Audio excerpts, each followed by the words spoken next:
Hi hello everybody Sumukha A ಸೊಲ್ಯೂಷನ್ಸ್ಗೆ ತಮ್ಮೆಲ್ಲರಿಗೂ ಹಾರ್ದಿಕ ಸ್ವಾಗತ.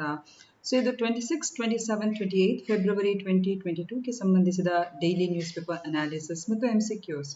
ಸೊ ಯಾರೆಲ್ಲ ಈ ಚಾನೆಲನ್ನು ಫಸ್ಟ್ ಟೈಮ್ ಆಗಿ ನೋಡ್ತಾ ಇದ್ದೀರಾ, ಈ ಒಂದು ಚಾನೆಲ್ನ ವಿಶೇಷತೆ ಅಂತ ಹೇಳಿದ್ರೆ ದ ಹಿಂದೂ, ಡೆಕ್ಕನ್ ಹೆರಾಲ್ಡ್, ಪ್ರಜಾವಾಣಿ, ವಿಜಯ ಕರ್ನಾಟಕ ಹಾಗೆ ಪ್ರೆಸ್ ಇನ್ಫಾರ್ಮೇಷನ್ ಬ್ಯೂರೋಗೆ ಸಂಬಂಧಿಸಿದ ಹಾಗೂ ಕೆಲವೆಲ್ಲ ಗೌರ್ಮೆಂಟ್ ವೆಬ್ಸೈಟ್ಸ್ಗೆ ಸಂಬಂಧಿಸಿದ ಸುದ್ದಿ ಮಾಹಿತಿಗಳು ನಾವೆಲ್ಲ ಕ್ರೋಢೀಕರಿಸಿ ಆದಷ್ಟು ಸುಲಭ ರೀತಿಯಲ್ಲಿ ನಮ್ಮ ಸ್ಟೂಡೆಂಟ್ಸ್ಗಳಿಗೆ ಆ ಕಾನ್ಸೆಪ್ಟ್ಗಳು, ಕಾನ್ಸೆಪ್ಷುಯಲ್ ಕ್ಲಾರಿಟಿ ಜೊತೆಯಲ್ಲಿ ಅರ್ಥವಾಗುವ ರೀತಿಯಲ್ಲಿ MCQs ಮೂಲಕ ಅದನ್ನು ನಾವು ಸಾದರಪಡಿಸ್ತಾ ಇದ್ದೇವೆ. ಓಕೆ, ಸೊ ಹಾಗೆಯೇ ಸೆಷನ್ಗೆ ಎಂಡ್ ಆಗಿ ಕ್ವೆಶನ್ಸ್ಗಳನ್ನು ಇಟ್ಕೊಳ್ತೇವೆ ಹಾಗೂ ಖಂಡಿತ ಮುಂಬರುವಂತಹ ದಿನಗಳಲ್ಲಿ ನೀವು ಎದುರಿಸುವಂತಹ ಕಾಂಪಿಟೇಟಿವ್ ಎಕ್ಸಾಮ್ಸ್ಗಳಿಗೆ ಇದು ಖಂಡಿತ ಹೆಲ್ಪ್ ಆಗಲಿಕ್ಕಿದೆ ಅಂತ ಹೇಳುವಂಥ ಭರವಸೆಯೊಂದಿಗೆ ಇವತ್ತಿನ ಸೆಷನ್ ಅನ್ನು ನಾವು ಪ್ರಾರಂಭ ಮಾಡುವ. ಈಗ ಇದು ಕಳೆದ ವಿಡಿಯೋಗೆ ಸಂಬಂಧಿಸಿದ ಪ್ರಶ್ನೆಗಳು. ಓಕೆ, 1949ರಲ್ಲಿ ನ್ಯಾಟೋ ಸ್ಥಾಪನೆಯಾದಾಗ ಅಲ್ಲಿ ಎಷ್ಟು ದೇಶಗಳಿದ್ವು ಇನಿಷಿಯಲ್ ಆಗಿ? So the right answer is 12. ಈಗ ಪ್ರಸ್ತುತ ನ್ಯಾಟೋ ಅಂದ್ರೆ ನಾರ್ತ್ ಅಟ್ಲಾಂಟಿಕ್ ಟ್ರೀಟಿ ಆರ್ಗನೈಸೇಷನ್ ಇದೆಯಲ್ಲ, ಅದರಲ್ಲಿ 30 ದೇಶಗಳ ಸದಸ್ಯತ್ವ ಇದೆ. ಎರಡನೇ ಪ್ರಶ್ನೆ, ಯಾವ ವರ್ಷದಲ್ಲಿ ರಷ್ಯಾ ಕ್ರಿಮಿಯಾವನ್ನು ಸ್ವಾಧೀನಪಡಿಸಿಕೊಂಡಿತು? ಕ್ರಿಮಿಯಾ ಅದೊಂದು ಪರ್ಯಾಯ ಭೂಮಿಯಾಗಿದೆ ಯುಕ್ರೇನ್ಗೆ, ಆದರೆ ಅದರದೇ ಆದ ಒಂದು ಸ್ವಾಯತ್ತತೆ ಇರುವಂತಹ ಒಂದು ಪ್ರದೇಶ. ಸೊ ಇದನ್ನು ರಷ್ಯಾ 2014ರಲ್ಲಿ ಇದು ಎನೆಕ್ಸ್ ಮಾಡಿಕೊಂಡಿತು.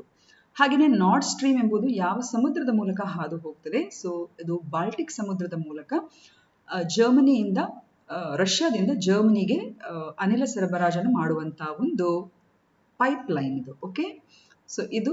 ಹಾಗೆಯೇ ನಾಲ್ಕನೇ ಕ್ವೆಶ್ಚನ್, ನಾಗಾಲ್ಯಾಂಡ್ನಿಂದ ಸಶಸ್ತ್ರ ಪಡೆಗಳ ಕಾಯ್ದೆಯನ್ನು ಹಿಂತೆಗೆದುಕೊಳ್ಳುವುದನ್ನು ಅಧ್ಯಯನ ಮಾಡಲು ಕೇಂದ್ರ ಗೃಹ ಸಚಿವಾಲಯವು ರಚಿಸಿರುವ ಸಮಿತಿಯ ಮುಖ್ಯಸ್ಥರು ಯಾರು ಅಂತ ಇತ್ತು. ಸೊ ಅದಕ್ಕೆ ಕರೆಕ್ಟ್ ಉತ್ತರ ವಿವೇಕ್ ಜೋಶಿ. ಹಾಗೂ ಭೋಪಾಲ್ ಅನಿಲ ದುರಂತ ಯಾವ ವರ್ಷದಲ್ಲಿ ಸಂಭವಿಸಿತು? The right answer is 3rd December, ಅಂದ್ರೆ ಅದು ರಾತ್ರಿಯಲ್ಲಿ ಆಗಿರುವ ಕಾರಣ 1984. ಸೊ ಇದೆಲ್ಲ ಪ್ರಶ್ನೆಗಳಿಗೆ ನಿಮ್ಗೆ ಅನ್ಸ್ಬೋದು ಕೆಲವರಿಗೆ ಯಾಕೆ ಆಪ್ಷನ್ಸ್ ಇಲ್ಲ ಅಂತ ಹೇಳಿಬಿಟ್ಟು. ಯಾಕಂತ ಹೇಳಿದ್ರೆ ಇದು ನಮ್ಮ ಹಿಂದಿನ ವಿಡಿಯೋಗೆ ಸಂಬಂಧಿಸಿದ ಪ್ರಶ್ನೋತ್ತರಗಳಾಗಿವೆ. ಓಕೆ, ಸೊ ಅದೊಂಥರ ರಿವಿಷನ್ ರೀತಿಯಲ್ಲಿ ನಾವು ಸ್ಟೂಡೆಂಟ್ಸ್ಗಳಿಗೆ ಅದನ್ನು ಪ್ರಸ್ತುತಪಡಿಸೋದು. ಹಾಗೆ ಈ ವಿಡಿಯೋಗಳ ನಿಮಗೆ PPTಗಳು ಬೇಕಾದಲ್ಲಿ ಡಿಸ್ಕ್ರಿಪ್ಷನ್ ಅಲ್ಲಿರುವಂತಹ ಬ್ಲಾಗ್ ಸ್ಪಾಟ್ ಅಥವಾ ಟೆಲಿಗ್ರಾಮ್ ಲಿಂಕ್ನ ಮೂಲಕ ಕೂಡ ನೀವು ಮಾಹಿತಿಯನ್ನು ಪಡ್ಕೊಬಹುದು. ಅಂಡ್ ಒಂದೊಂದು ಇಂಪಾರ್ಟೆಂಟ್ ವಿಚಾರ ಏನಂತ ಹೇಳಿದ್ರೆ, ಈ ಒಂದು ವಿಡಿಯೋಯಿಂದಾಗಿ ತುಂಬಾ ನಮ್ಮ ಸಬ್ಸ್ಕ್ರಿಪ್ಷನ್ ರೇಟ್ ಅಂದ್ರೆ ಸಬ್ಸ್ಕ್ರೈಬರ್ಸ್ಗಳ ಅಂಕಿ ಜಾಸ್ತಿ ಆಗಿದೆ. ಸೊ ನಿಮ್ಗೆಲ್ಲರಿಗೂ ಕೂಡ ಸುಮುಖ ಇ ಸೊಲ್ಯೂಷನ್ಸ್ ಯೂಟ್ಯೂಬ್ ಚಾನೆಲ್ಗೆ ಆಧಾರದ ಸ್ವಾಗತ. ಹಾಗೇನೆ ಇದಕ್ಕೆ ಸಂಬಂಧಿಸಿದ ಅಂದ್ರೆ ಈ ಪ್ರಶ್ನೋತ್ತರಗಳಿಗೆ ಸಂಬಂಧಿಸಿದಾಗೆ ಕೆಲವರು ಮೆಸೇಜ್ ಅಲ್ಲಿ ಕೇಳಿದ್ದಾರೆ, ನಮಗೆ ಮಂತ್ಲಿ ಬೇಕಾಗುತ್ತೆ ಮಾಹಿತಿಗಳು ಅಂತ ಹೇಳಿಬಿಟ್ಟು. ಈಗ ಆಲ್ರೆಡಿ ನೋಡಿ, ನಮ್ಮ ಈ ಚಾನೆಲ್ ಅನ್ನು ನಾವು ಸೆಪ್ಟೆಂಬರ್ ಇಂದ ಪ್ರಾರಂಭ ಮಾಡಿದ್ವಿ, ಅಂದ್ರೆ ಸೆಪ್ಟೆಂಬರ್ 29ರಿಂದ ಐ ಥಿಂಕ್ ಸೊ ಸೆಪ್ಟೆಂಬರ್ 29 ಇಂದ ನಾವು ಪ್ರಾರಂಭ ಮಾಡಿದ್ದು. ಇದರ ಸೋಲ್ ಉದ್ದೇಶ ಇಷ್ಟೇ, ಸ್ಪೆಷಲಿ ನಮ್ಮ ರೂರಲ್ ಓರಿಯೆಂಟೆಡ್ ಮಕ್ಕಳಿಗೆ ಕಾಂಪಿಟೇಟಿವ್ ಎಕ್ಸಾಮ್ಸ್ಗೆ ಪ್ರಿಪೇರ್ ಆಗೋರಿಗೆ ತುಂಬಾನೇ ಹೆಲ್ಪ್ ಆಗುತ್ತೆ ಮತ್ತು ಸಮಸ್ತ ನಮ್ಮ ಯುವ ಜನರಿಗೆ ಸ್ಪರ್ಧೆಯನ್ನು ಕಾನ್ಫಿಡೆಂಟ್ ಆಗಿ ಎದುರಿಸುವ ರೀತಿಯಲ್ಲಿ ಈ ಕರೆಂಟ್ ಅಫೇರ್ಸ್ ಹೆಲ್ಪ್ ಆಗಬೇಕು ಅಂತ ಹೇಳುವ ದೃಷ್ಟಿಯಲ್ಲಿ ನಾವು ಈ ಚಾನೆಲ್ ಅನ್ನು ಪ್ರಾರಂಭ ಮಾಡಿದ್ವಿ. ಓಕೆ, ಸೊ ಹಾಗಾಗಿ ಯಾರಿಗೆ ಮಂತ್ಲಿ ವೈಸ್ ಈಗ ಆಲ್ರೆಡಿ ನಾವು ಸೆಪ್ಟೆಂಬರ್ ಮತ್ತು ಅಕ್ಟೋಬರ್ ತಿಂಗಳ ಮತ್ತು ನವೆಂಬರ್ ತಿಂಗಳ ಮಂತ್ಲಿ ಇದನ್ನು ಮಾಡ್ಕೊಂಡಿದ್ದೇವೆ. ಸೊ ಆ ಮಂತ್ಲಿ ಕರೆಂಟ್ ಅಫೇರ್ಸ್ನ ಆ ಕ್ರೋಢೀಕೃತ ಲಿಂಕ್ ಅನ್ನು ನಾವು ಡಿಸ್ಕ್ರಿಪ್ಷನ್ ಅಲ್ಲಿ ಹಾಕಿರ್ತೇವೆ. So those want it can definitely go for it. ಹಾಗೆಯೇ ಡಿಸೆಂಬರ್, ಜಾನ್ವರಿ, ಫೆಬ್ರವರಿ ತಿಂಗಳ ಮಂತ್ಲಿ ಅಪ್ಡೇಟ್ಸ್ ಇನ್ನೂ ಕೂಡ ಬಾಕಿ ಇದೆ, ನಾವಿನ್ನು ಕನ್ಸಾಲಿಡೇಟ್ ಮಾಡಿಲ್ಲ. ಸಮಯ ನೋಡಿ ಖಂಡಿತ ಆದಷ್ಟು ಬೇಗ ಅದನ್ನು ಕೂಡ ನಾವು ಹಾಕ್ತೇವೆ. ಓಕೆ, ಸೊ ಇಷ್ಟು ಹೇಳ್ತಾ ಇವತ್ತಿನ ಸೆಷನ್ ಅನ್ನು ನಾವು ಪ್ರಾರಂಭ ಮಾಡುವ. ಈಗ ಮೊದಲನೇ ಪ್ರಶ್ನೆ ಹೀಗಿದೆ ನೋಡಿ, Karnataka government has issued an order to conduct land survey using drones. This is the first land survey since the survey conducted in 1935. Then in 1935 who was the Diwan of Mysore? Karnataka ಸರ್ಕಾರವು ಡ್ರೋನ್ಗಳನ್ನು ಬಳಸಿ ಭೂಮಾಪನ ಮಾಡಲು ಆದೇಶವನ್ನು ಹೊರಡಿಸಿದೆ. 1935ರಲ್ಲಿ ನಡೆಸಿದ ಸಮೀಕ್ಷೆಯ ನಂತರ ಇದು ಮೊದಲ ಭೂ ಸಮೀಕ್ಷೆಯಾಗಿದೆ. ಹಾಗಾದರೆ ಆ ಸಮಯದಲ್ಲಿ ಅಂದ್ರೆ 1935ರಲ್ಲಿ ಮೈಸೂರಿನ ದಿವಾನರು ಯಾರಾಗಿದ್ರು ಅಂದ್ರೆ ಆ ಸಮೀಕ್ಷೆ ಕೈಗೊಂಡಂತ ಸಂದರ್ಭದಲ್ಲಿ? Yes, please give out the answers.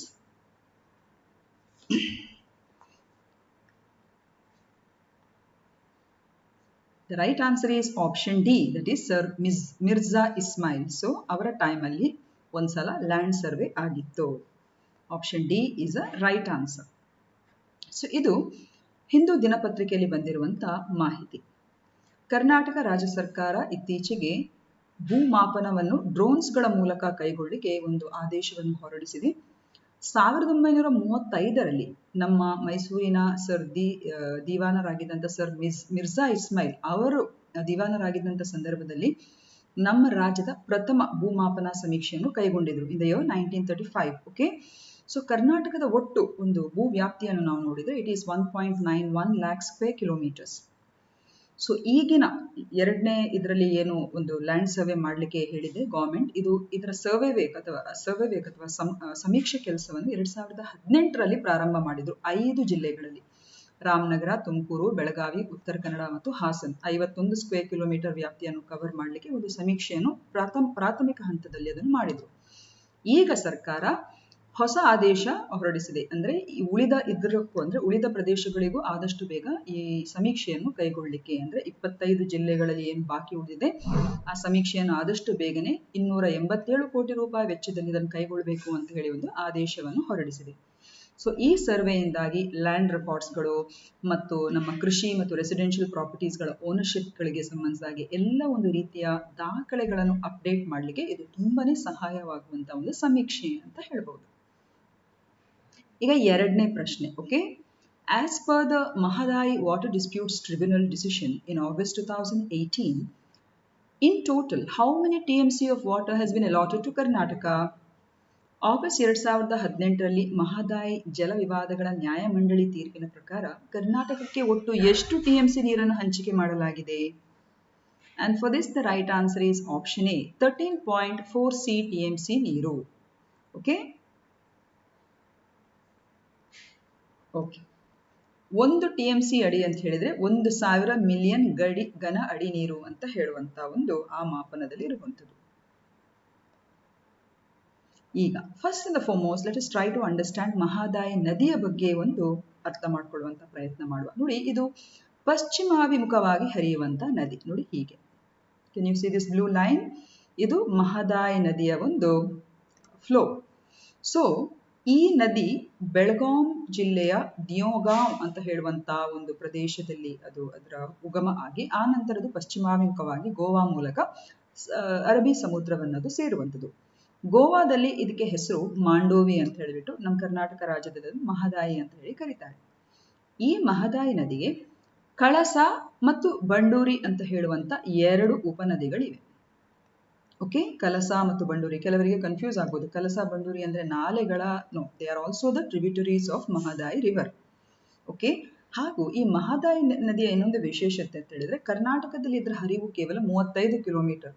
ಉಳಿದ 76 ಕಿಲೋಮೀಟರ್ ಅದು ಗೋವಾದ ಮೂಲಕ ಹರಿದು ಆ ನಂತರ ಪಶ್ಚಿಮ ಅಂದ್ರೆ ಅರಬ್ಬಿ ಸಮುದ್ರಕ್ಕೆ ಅದು ಸೇರುವಂಥದ್ದು. ಇದಿಷ್ಟು ಇದರ ಒಂದು ಜಿಯೋಗ್ರಫಿಕಲ್ ಒಂದು ಆಸ್ಪೆಕ್ಟ್ ಅದರ ಹರಿವಿನ ಬಗ್ಗೆ. ಈಗ ಈ ಮಹದಾಯಿ ಯೋಜನೆಯ ಬಗ್ಗೆ ಅಥವಾ ಕಳಸಾ ಬಂಡೂರಿ ನಾಲಾ ಯೋಜನೆಯ ಬಗ್ಗೆ ನಾವು ತಿಳ್ಕೊಳ್ಳುವ. Okay, this is very important. ನೋಡಿ, 1980ರ ದಶಕದಿಂದಲೂ ಕರ್ನಾಟಕವು ಕಳಸಾ ಮತ್ತು ಬಂಡೂರಿ ಉಪನದಿಗಳನ್ನು ಮಲಪ್ರಭಾ ನದಿಯೊಂದಿಗೆ ಜೋಡಿಸುವಂತ ಬಗ್ಗೆ ಯೋಚನೆ ಮಾಡ್ತಾ ಇದೆ. ಪ್ಲೀಸ್ ಸಿ ದ್ಯಾಟ್ ಇದು ಮಹದಾಯಿ ನದಿ, ಹೌದಾ ಅಲ್ವಾ? ಇದು ಕಳಸ, ಇದು ಬಂಡೂರಿ, ಇದು ಈ ನದಿಯ ಉಪನದಿಗಳು. ಈ 2 ನದಿಗಳಿಗೆ ಈ ರೀತಿ ನಾಲೆಗಳ ಮೂಲಕ, ಕ್ಯಾನೆಲ್ಗಳ ಮೂಲಕ ಇಲ್ಲಿ ಉತ್ತರದಲ್ಲಿ ಹರಿಯುವಂತ ಈ ಮಲಪ್ರಭಾ ನದಿಗೆ ಜೋಡಿಸುವಂತ ಒಂದು ಯೋಜನೆಗೆ ಕರ್ನಾಟಕ ಕೈ ಹಾಕಿದೆ. ಯೋಜನೆಯು ಮಹದಾಯಿ ನದಿಯ 2 ಉಪನದಿಗಳಾದ ಕಳಸ ಮತ್ತು ಬಂಡೂರಿಗೆ ಅಡ್ಡಲಾಗಿ ಅಣೆಕಟ್ಟುಗಳನ್ನು ನಿರ್ಮಿಸುವುದನ್ನು ಒಳಗೊಂಡಿರುತ್ತದೆ. ಓಕೆ, ಅಣೆಕಟ್ಟುಗಳನ್ನು ನಿರ್ಮಿಸಿದ ನಂತರ ಕಾಲುವೆಗಳ ಮೂಲಕ ಸುಮಾರು 7.56 TMC ನೀರನ್ನು ಕೃಷ್ಣಾ ನದಿಯ ಉಪನದಿಯಾದ ಮಲಪ್ರಭಾ ನದಿಗೆ ತಿರುಗಿಸಲಾಗುತ್ತದೆ. So it will divert the water to this Malaprabha ನದಿ which is a tributary of Krishna ನದಿ. ಈ ಯೋಜನೆಯಿಂದಾಗಿ ಧಾರವಾಡ, ಬೆಳಗಾವಿ ಮತ್ತು ಗದಗ ಜಿಲ್ಲೆಗಳಿಗೆ ಕುಡಿಯುವ ನೀರನ್ನು ಪೂರೈಸುವ ಒಂದು ಗುರಿಯನ್ನು ಹೊಂದಿದೆ. Okay, mainly Dharwad, Belgaum and Gadag. Next, ಈ ನದಿಗೆ ಸಂಬಂಧಿಸಿದ ಈ ವಿವಾದ ಆಗಿದ್ರೆ ಏನು? ನಿಮಗೆಲ್ಲ ಗೊತ್ತಿರುವ ಹಾಗೆ 1980ರ ನಂತರ ಕರ್ನಾಟಕ ಸರ್ಕಾರವು ಮಹದಾಯಿ ನದಿ ನೀರನ್ನು ಮಲಪ್ರಭಾ ಜಲಾನಯನ ಪ್ರದೇಶಕ್ಕೆ ಸಾಗಿಸಲು ಹಲವಾರು ಅಣೆಕಟ್ಟುಗಳನ್ನು, ಕಾಲುವೆಗಳನ್ನು ಮತ್ತು ಬ್ಯಾರೇಜ್ಗಳನ್ನು ವಿನ್ಯಾಸಗೊಳಿಸಲು ಪ್ರಾರಂಭಿಸಿತು ಇನ್ ದ ಇಯರ್ 1980. 1989 ಅಲ್ಲಿ ಏನಾಯಿತು? ಈ ಯೋಜನೆಗೆ ಸಂಬಂಧಿಸಿದಾಗೆ ಅಂದ್ರೆ ನಮ್ಮ ಕಳಸಾ ಬಂಡೂರಿ ಯೋಜನೆಗೆ ಸಂಬಂಧಿಸಿದಾಗೆ ಗೋವಾ ಆಕ್ಷೇಪವನ್ನು ವ್ಯಕ್ತಪಡಿಸಿತು. ಜುಲೈ 2002ರಲ್ಲಿ ಏನಾಯಿತು? ನ್ಯಾಯಮಂಡಳಿ ಸ್ಥಾಪಿಸಲು ಗೋವಾ ಕೇಂದ್ರವನ್ನು ಕೋರಿತು. ರಿವರ್ ವಾಟರ್ ಟ್ರಿಬ್ಯುನಲ್ ಅಂತ ಹೇಳ್ತಾರಲ್ಲ, ಅದಕ್ಕೆ ಸಂಬಂಧಿಸಿದಾಗೆ ನ್ಯಾಯಮಂಡಳಿಯನ್ನು ಸ್ಥಾಪಿಸಲಿಕ್ಕೆ ಕೇಂದ್ರವನ್ನು ಇದು ಕೋರಿದೆ. 2006ರಲ್ಲಿ ಏನ್ ಮಾಡಿತು, ಈ ನ್ಯಾಯಾಧಿಕರಣ ಸ್ಥಾಪನೆಗೆ ಕೋರಿ ಗೋವಾ ಸುಪ್ರೀಂ ಕೋರ್ಟ್ ಮೇಲೆ ಮೆಟ್ಟಲೇರಿತು. 2010ರಲ್ಲಿ ಏನಾಯಿತು, ಮಹದಾಯಿ ಜಲ ವಿವಾದ ನ್ಯಾಯಮಂಡಳಿಯು ಸ್ಥಾಪನೆ ಆಯಿತು. Okay, Mahadayi water dispute tribunal was established in the year 2010. ಇದು ಇದರ ಒಂದು ಪುಟ್ಟ ಇತಿಹಾಸ. ಆ ನಂತರ ಏನಾಯಿತು, ಆಗಸ್ಟ್ 2018ರಲ್ಲಿ ಮಹದಾಯಿ ಜಲ ವಿವಾದಗಳ ನ್ಯಾಯಮಂಡಳಿ ಏನಿದೆ ಅದೊಂದು ತೀರ್ಪನ್ನು ಹೊರ ನೀಡ್ತದೆ. ಆ ತೀರ್ಪಿನ ಪ್ರಕಾರ ಏನು, ಗೋವಾಗೆ 33.395 TMCಯ ನೀರು ಹಂಚಿಕೆ ಮಾಡಲಾದರೆ ಕರ್ನಾಟಕಕ್ಕೆ 13.42 TMC ವಾಟರ್, ಹಾಗೆಯೇ ಮಹಾರಾಷ್ಟ್ರಕ್ಕೆ 1.33 TMC ವಾಟರ್ ಹಾಗೂ ಉಳಿದ TMC ನೀರು ಅಂದರೆ 147.935 TMC ನೀರನ್ನು ಸಮುದ್ರಕ್ಕೆ ಬಿಡಲು ಇದನ್ನು ಅಂದರೆ ಒಟ್ಟಾರೆಯಾಗಿ ಪರಿಸರ ವ್ಯವಸ್ಥೆಯ ಸಂರಕ್ಷಣೆಗೆ ಸಂಬಂಧಿಸಿದಾಗೆ ಕೂಡ ಅದನ್ನು ಸರಿಯಾದ ರೀತಿಯಲ್ಲಿ ಸಸ್ಟೈನ್ ಅಂದರೆ ಸುಸ್ಥಿರ ರೀತಿಯಲ್ಲಿ ಅದನ್ನು ನಿಭಾಯಿಸಲಿಕ್ಕೆ ಉಳಿದ ನೀರನ್ನು ಸಮುದ್ರಕ್ಕೆ ಬಿಡಲು ಇದನ್ನು ಈ ರೀತಿಯಾದ ನಿರ್ಧಾರವನ್ನು ಈ ಮಂಡಳಿಯು ತೀರ್ಪು ನೀಡಿತು. ಕರ್ನಾಟಕ ಮತ್ತು ಗೋವಾ ಎರಡೂ ಈ ನಿರ್ಧಾರವನ್ನು ಪ್ರಶ್ನಿಸಿವೆ ಮತ್ತು ಈಗ ಪ್ರಕರಣವು ಇನ್ನೂ ಸುಪ್ರೀಂ ಕೋರ್ಟ್ನಲ್ಲಿ ಬಾಕಿ ಇದೆ. ಓಕೆ, ಸೊ ಕರ್ನಾಟಕಕ್ಕೆ ಒಟ್ಟು ಆಗಲೇ ಹೇಳಿದಾಗೆ 13.42 TMC ನೀರು ಹಂಚಿಕೆಯಾಗಿದೆ.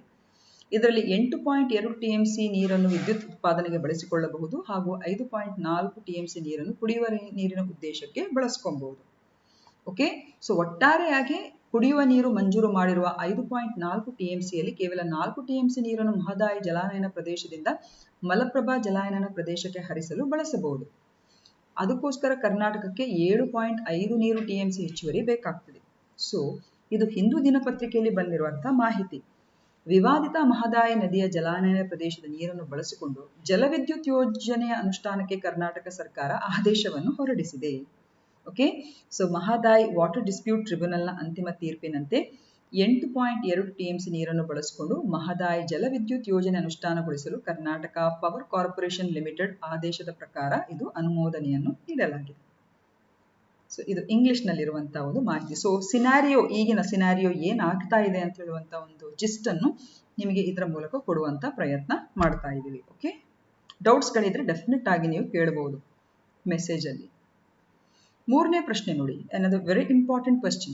The Ahom kingdom ruled in which part of India? Ahom ಸಾಮ್ರಾಜ್ಯವು ಭಾರತದ ಯಾವ ಭಾಗದಲ್ಲಿ ಆಳ್ವಿಕೆ ನಡೆಸಿತು?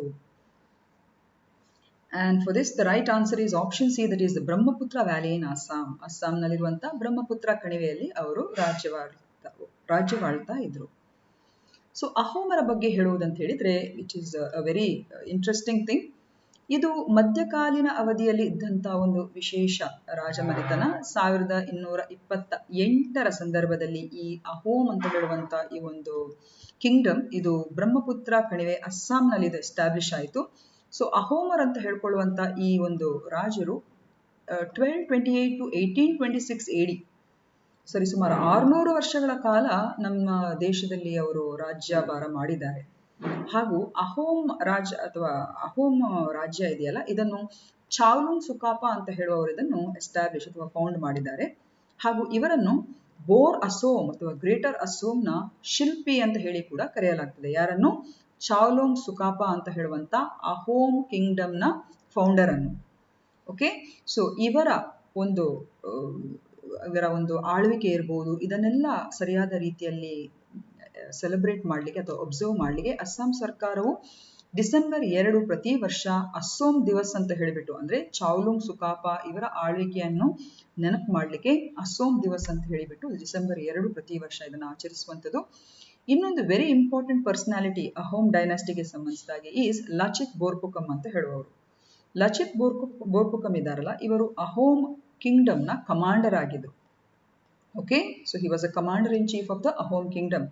ಹಾಗೂ ಇವನು ತುಂಬಾ ಶೂರತ್ವವನ್ನು ಪ್ರದರ್ಶಿಸ್ತಾನೆ. ಸ್ಪೆಷಲಿ ಆಗಿ ಔರಂಗಜೇಬನು ಸರಾಯ್ಘಾಟ್ ಆ ಯುದ್ಧದ ಸಂದರ್ಭದಲ್ಲಿ, ಔರಂಗಜೇಬ್ನ ನೇತೃತ್ವದಲ್ಲಿ ಆ ಯುದ್ಧ ನಡೆದಂತ ಸಂದರ್ಭದಲ್ಲಿ 1621ರಲ್ಲಿ ಮುಘಲರನ್ನು ಕೂಡ ಇವನು ಡಿಫೀಟ್ ಮಾಡ್ತಾನೆ, ಅಂದ್ರೆ ಸೋಲಿಸ್ತಾನೆ in the battle of Saraighat. So ಈ ಪ್ರಶ್ನೆಗಳನ್ನೆಲ್ಲ ಯಾಕೆ ಇಲ್ಲಿ ಹಾಕಿದ್ದೇವೆ ಅಂತ ಹೇಳಿದ್ರೆ, 26ನೇ ಫೆಬ್ರವರಿಗೆ ಸಂಬಂಧಿಸಿದ ಹಿಂದೂ ದಿನಪತ್ರಿಕೆಯಲ್ಲಿ ಪ್ರೆಸಿಡೆಂಟ್ ರಾಮನಾಥ್ ಕೋವಿಂದ್ ಅವರು ಲಚಿತ್ ಬೋರ್ಫುಕಮ್ ಅವರ 400ನೇ ಬರ್ತ್ ಆನಿವರ್ಸರಿಗೆ ಸಂಬಂಧಿಸಿದಾಗೆ ಆ ಆಚರಣೆಯನ್ನು ಅವರು ಇನಾಗ್ರೇಟ್ ಮಾಡಿದ್ದಾರೆ. ಸೊ ಈ ಒಂದು ಆಚರಣೆಗೆ ಸಂಬಂಧಿಸಿದಾಗೆ ಲಚಿತ್ ಬೋರ್ಫುಕಮ್ ಅಹೋಮ್ ಡೈನಾಸ್ಟಿಯ ಕಮಾಂಡರ್ ಇನ್ ಚೀಫ್ ಏನಾಗಿದ್ರು. ಸೊ ಇವರ ಒಂದು ಬಾಲ್ಯ ಇರ್ಬೋದು, ಅವರ ಶೂರತ್ವದ ಕಥೆಗಳು, ಇದು ಸಣ್ಣ ಅಥವಾ ಯುವ ಜನರಿಗೆ ಇದರ ಬಗ್ಗೆ ಹೆಚ್ಚಿನ ಮಾಹಿತಿ ಕೊಡಬೇಕು ಅಂತ ಹೇಳಿಬಿಟ್ಟು ಅವರೊಂದು ಕರೆಯನ್ನು ಆ ಇನಾಗ್ರೇಷನ್ ಫಂಕ್ಷನ್ ಅಲ್ಲಿ ಒಂದು ಉದ್ದೇಶಿಸಿ ಮಾತನಾಡುವಂತ ಸಂದರ್ಭದಲ್ಲಿ ಅದಕ್ಕೆ ಅವರು ಕರೆ ಕೊಡ್ತಾರೆ. 4ನೇ ಪ್ರಶ್ನೆ, who founded the Abhinav Bharat society? Abhinav Bharat ಸಮಾಜವನ್ನು ಸ್ಥಾಪಿಸಿದವರು ಯಾರು ಅಂತ ಇದೆ. And for this the right answer is option C, that is V D. Savarkar. So Vinayak Damodar Savarkar ಅಂತ ಹೇಳುವವರು, ಸೊ ಇವರು ಇಂಡಿಯನ್ ಪೊಲಿಟಿಷಿಯನ್, ಆಕ್ಟಿವಿಸ್ಟ್, ಬರಹಗಾರರು, ಕವಿ ಮತ್ತು ಕ್ರಾಂತಿಕಾರಿ ಕೂಡ, ಹಾಗೂ basically he's from Maharashtra. So ಇವರ ಬಗ್ಗೆ ಒಂದು ಸಣ್ಣ ಕಿರು ಪರಿಚಯ. 1889ರಲ್ಲಿ ಇವರು ಮಿತ್ರಮೇಳ ಅಂತ ಹೇಳುವಂತ ಸಂಸ್ಥೆಯನ್ನು ಫೌಂಡ್ ಮಾಡ್ತಾರೆ, ಹಾಗೂ ಇದು ಆ ನಂತರ ಅಭಿನವ್ ಭಾರತ್ ಸೊಸೈಟಿ ಅಂತ ಹೇಳುವಂತ ಒಂದು ಸೊಸೈಟಿ ಅಂತ ಹೇಳಿ 1904ಕ್ಕೆ ಅದಕ್ಕೆ ಮರುನಾಮಕರಣ ಆಗ್ತದೆ. ಅದರ ಹಿಂದಿನ ಹೆಸರು ಮಿತ್ರಮೇಳ ಅಂತ ಹೇಳಿಬಿಟ್ಟು. ಹಾಗೆಯೇ 1906ರಲ್ಲಿ ಲಂಡನ್ನಲ್ಲಿ ಇವರು ಫ್ರೀ ಇಂಡಿಯಾ ಸೊಸೈಟಿ ಅಂತ ಹೇಳುವಂತ ಒಂದು ಸಂಸ್ಥೆಯನ್ನು ಸ್ಥಾಪಿಸ್ತಾರೆ. ಹಾಗೂ ತಮ್ಮ ಪುಸ್ತಕ ಅಂದ್ರೆ ತಾವು ಬರೆದಂತಹ ಕೃತಿ ಇಂಡಿಯನ್ ವಾರ್ ಆಫ್ ಇಂಡಿಪೆಂಡೆನ್ಸ್ ಅಂತ ಹೇಳುವಂತಹ ಕೃತಿಯಲ್ಲಿ 1857ರ ಆ ದಂಗೆಯನ್ನು ಕೂಡ ತುಂಬಾನೇ ಡಿಸ್ಕ್ರೈಬ್ ಮಾಡ್ತಾರೆ, ಅದರ ಬಗ್ಗೆ ತುಂಬಾನೇ ವಿವರಣೆಯನ್ನು ಕೊಟ್ಟಿರ್ತಾರೆ. ನಾಸಿಕ್ ಕಾನ್ಸ್ಪಿರಸಿ ಕೇಸಲ್ಲಿ ಅವರ ಒಂದು ಇನ್ವಾಲ್ವ್ಮೆಂಟ್ ಇಂದಾಗಿ 1910ರಲ್ಲಿ ಅವರು ಅರೆಸ್ಟ್ ಆಗಿರ್ತಾರೆ, ಹಾಗೂ 1924ರಲ್ಲಿ ಆನಂತರ ಅವರು ರಿಲೀಸ್ ಆಗ್ತಾರೆ. 1937ರಲ್ಲಿ ಅವರು ಹಿಂದೂ ಮಹಾಸಭಾ ಇದರ ಪ್ರೆಸಿಡೆಂಟ್ ಅಧ್ಯಕ್ಷರಾಗಿ ಕೂಡ ಅವರು ಸೆಲೆಕ್ಟ್ ಆಗ್ತಾರೆ. ಸೊ ಇದರ ಬಗ್ಗೆ ಮಾಹಿತಿ ಯಾಕೆ ಹಾಕೊಂಡಿದ್ದೇವೆ ಇವರ ಬಗ್ಗೆ ಅಂತ ಹೇಳಿದ್ರೆ, ಇದು ಪ್ರೆಸ್ ಇನ್ಫಾರ್ಮೇಶನ್ ಬ್ಯೂರೋ ಅಲ್ಲಿ ಬಂದಿರುವಂತಹ ಮಾಹಿತಿ. ನಮ್ಮ ಪ್ರೈಮ್ ಮಿನಿಸ್ಟರ್ ನರೇಂದ್ರ ಮೋದಿ ಅವರು ಫ್ರೀಡಮ್ ಫೈಟರ್ ಆಗಿರುವಂತಹ ವೀರ್ ಸಾವರ್ಕರ್ ಅವರ ಡೆತ್ ಆನಿವರ್ಸರಿ ಪ್ರಯುಕ್ತ ಅವರಿಗೆ ಶ್ರದ್ಧಾಂಜಲಿಯನ್ನು ಅರ್ಪಿಸಿದ್ದಾರೆ. ಇವರು 26ನೇ ಫೆಬ್ರವರಿ 1966ಕ್ಕೆ ಇವರು ನಿಧನಗೊಂಡಿರ್ತಾರೆ. 5ನೇ ಪ್ರಶ್ನೆ,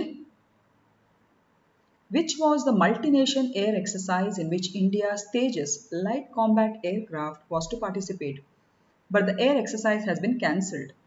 ಭಾರತದ ತೇಜಸ್ ಲೈಟ್ ಕಾಂಬ್ಯಾಟ್ ಏರ್ಕ್ರಾಫ್ಟ್ ಭಾಗವಹಿಸಬೇಕಾಗಿದ್ದ ರಾಷ್ಟ್ರಗಳ ವಾಯು ತಾಲೀಮು ಯಾವುದು?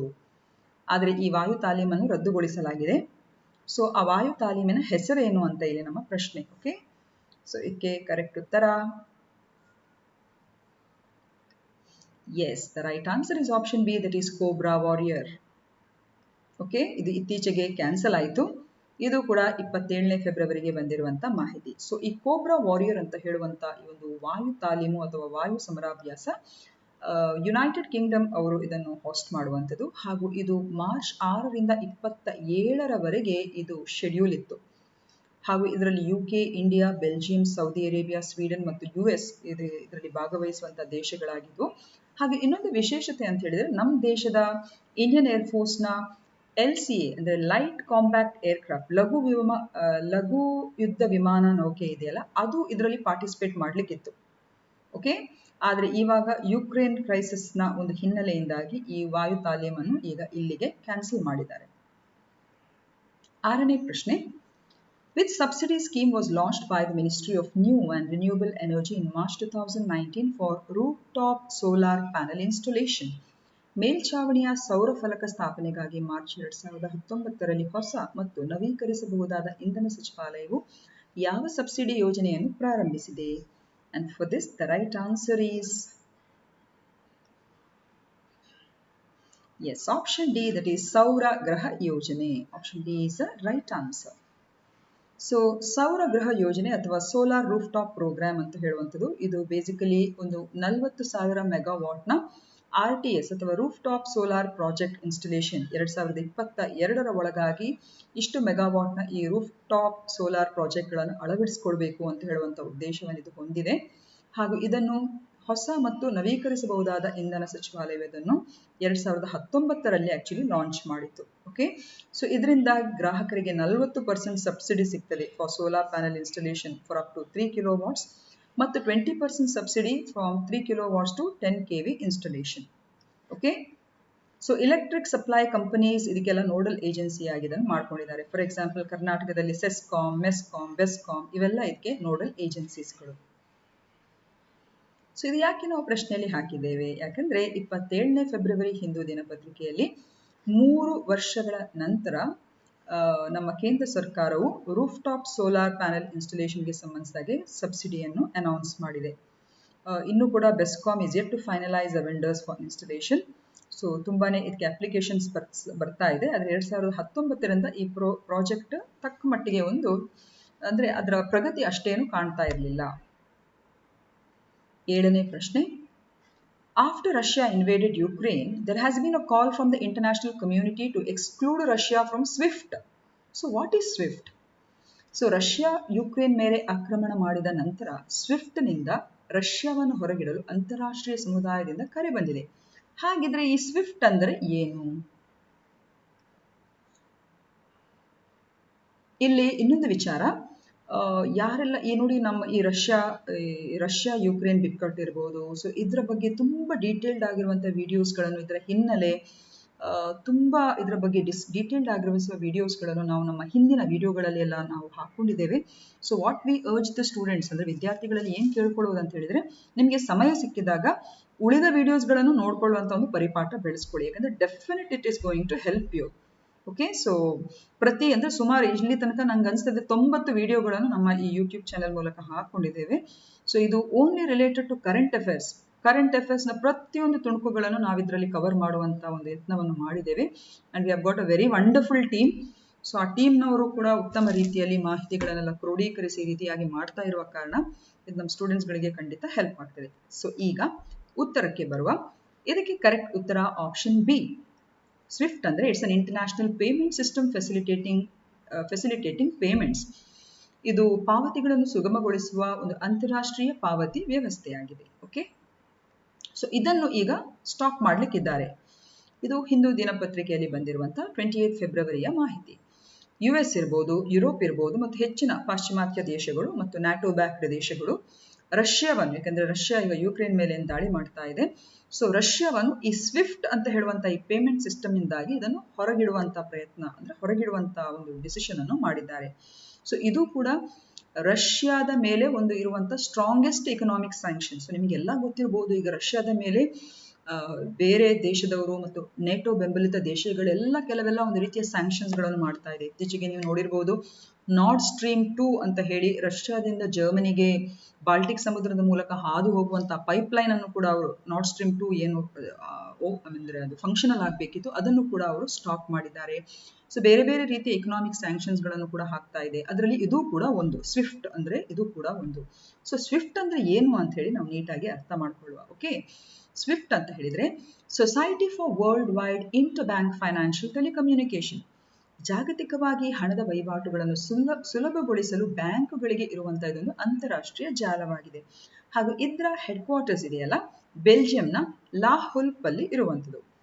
ಈ ಒಂದು ಸ್ವಿಫ್ಟ್ ಅಂತ ಹೇಳುವಂಥ ಈ ಪೇಮೆಂಟ್ ಸಿಸ್ಟಮ್ ಇದೆಯಲ್ಲ, ಇದು 200ಕ್ಕೂ ಹೆಚ್ಚು ದೇಶಗಳು ಮತ್ತು ಪ್ರಾಂತ್ಯಗಳಲ್ಲಿ 11,000ಕ್ಕಿಂತಲೂ ಹೆಚ್ಚು ಬ್ಯಾಂಕಿಂಗ್ ಮತ್ತು ಸೆಕ್ಯೂರಿಟಿ ಸಂಸ್ಥೆಗಳನ್ನು ಇದು ಸಂಪರ್ಕಿಸ್ತದೆ. ಇದೊಂದು ಸಂಪರ್ಕ ಜಾಲ, ಇಕನಾಮಿಕ್ ಇನ್ಸ್ಟಿಟ್ಯೂಷನ್ಸ್ಗಳಿಗೆ ರಿಲೇಟೆಡ್ ಆಗಿರುವಂಥದ್ದು. ಓಕೆ, ಈಗ ಅದು ಹೇಗೆ ವರ್ಕ್ ಮಾಡ್ತದೆ ಅಂತ ನೋಡಿ. ಈಗ ಫಾರ್ ಎಕ್ಸಾಂಪಲ್, ಎಕ್ಸ್ ವ್ಯಕ್ತಿ ನ್ಯೂಯಾರ್ಕ್ನ ಸಿಟಿ ಬ್ಯಾಂಕಲ್ಲಿ ಖಾತೆಯನ್ನು ಹೊಂದಿದ್ದಾನೆ ಅಂತ ಇಟ್ಕೊಳ್ಳಿ.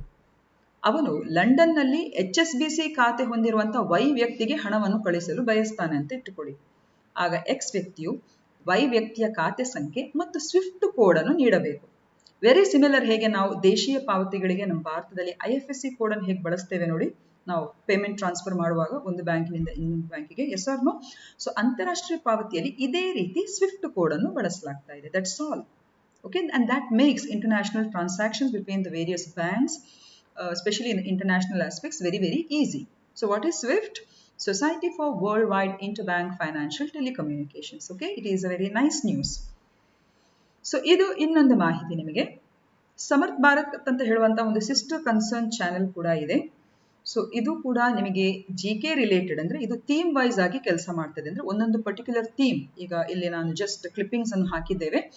ಸೊ ಈ ರೀತಿಯಲ್ಲಿ ಇದು ಮಾಹಿತಿಯನ್ನು ನಿಮಗೆ ಕೊಡ್ತದೆ. ಮತ್ತು ಸೋಷಿಯಾಲಜಿ ರಿಲೇಟೆಡ್ ಆಸ್ಪೆಕ್ಟ್ಸ್ಗಳು, ಕಾಂಪಿಟೇಟಿವ್ ಎಕ್ಸಾಮಿನೇಷನ್ಸ್ಗೆ ರಿಲೇಟೆಡ್ ಆಗಿರುವಂಥ ವಿಡಿಯೋಸ್ಗಳು, ಇದರಲ್ಲೂ ಕೂಡ ಸರಿಸುಮಾರು 90ಕ್ಕಿಂತ ಹೆಚ್ಚು ವಿಡಿಯೋಸ್ಗಳಿದೆ. ಇದು ಕೂಡ ನಿಮಗೆ ನಿಮ್ಮ GK ರಿಲೇಟೆಡ್ ಕಾನ್ಸೆಪ್ಚುವಲ್ ವೈಸ್ ಆಸ್ಪೆಕ್ಟ್ಸ್ಗಳಿಗೆ ಹೆಲ್ಪ್ ಆಗಬಹುದು. Tribal zones, red corridor, vulnerable PVTG, ಇದನ್ನು ಕೂಡ ನೀವು ನೋಡ್ಕೊಬಹುದು ಮತ್ತು ನಿಮ್ಮ ಹೆಚ್ಚಿನ ಒಂದು ಜ್ಞಾನವರ್ಧನೆಗೆ ಇದನ್ನು ನೀವು ಖಂಡಿತವಾಗಿ ಇದಕ್ಕೂ ಕೂಡ ಸಬ್ಸ್ಕ್ರೈಬ್ ಆಗಬಹುದು. ಈಗ ವೆರಿ ಇಂಪಾರ್ಟೆಂಟ್, ಇವತ್ತಿನ ಇಡೀ ವಿಡಿಯೋಗೆ ಸಂಬಂಧಿಸಿದ ಹಾಗೆ ಪ್ರಶ್ನೆಗಳಿವೆ. ಓಕೆ, ಈ ಪ್ರಶ್ನೆಗಳನ್ನು ನೀವು ಯಾವುದೇ ಆಪ್ಷನ್ಸ್ ಇಲ್ಲದೆ ನೀವು ಉತ್ತರ ಕೊಟ್ಟರೆ ವಿದೌಟ್ ಎನಿ ಗೋಯಿಂಗ್ ಬ್ಯಾಕ್, ಅಂದರೆ ನಿಮಗೆ ಏನಾದರೂ ಕ್ಲಾರಿಟಿ ಬೇಕಿದ್ರೆ ದಯವಿಟ್ಟು ಇನ್ನೊಂದ್ಸಲ ನೋಡಿ.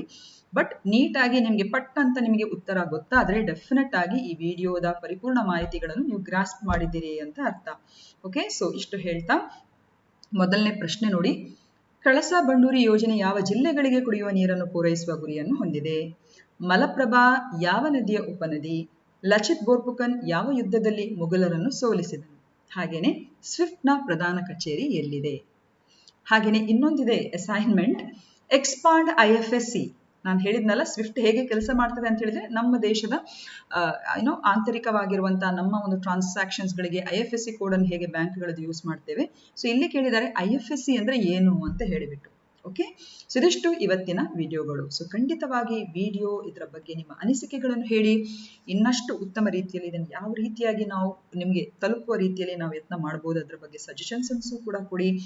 ಡೌಟ್ಗಳಿದ್ರೆ ಅಥವಾ ಏನಾದರೂ ಪ್ರಶ್ನೆಗಳಿದ್ರೆ ಅದನ್ನು ಕೂಡ ಕೇಳಿ ಅಂತ ಹೇಳ್ತಾ ಇವತ್ತಿನ ಸೆಷನ್ ಅನ್ನು ನಾನು ಇಲ್ಲೇ ಎಂಡ್ ಮಾಡ್ತೇನೆ.